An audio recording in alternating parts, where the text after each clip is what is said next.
గింజ మచ్చ grain discolouration కూడా ఎక్కువ మొత్తంలో మనం బాగా గమనిస్తే గింజ మీద మచ్చలు మచ్చలుగా ఉండి సగం గింజలు ఆరోగ్యంగా ఉండి సగం గింజలు నల్లగా మారడం కూడా గమనిస్తాము.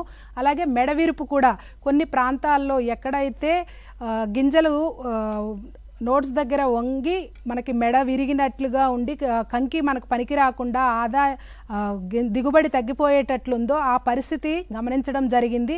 మెడవీరుపు కావచ్చు, కాటుక తెగులు కావచ్చు. అలాగే ఈ గింజమచ్చ తెగులు నివారణకు వర్షాలు తగ్గిన తరువాత మాత్రమే ఇది స్ప్రే చేసుకోవాలి.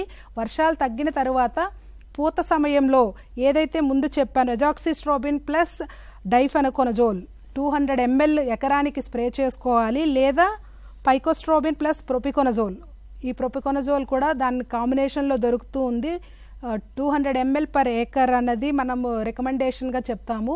ఈ ముందస్తు జాగ్రత్తగా ఇవి వర్షం తగ్గిన తర్వాత పూత సమయంలో స్ప్రే చేసుకుంటే గనక వీటి నుంచి మన పంటని కాపాడుకునే అవకాశం ఉంది.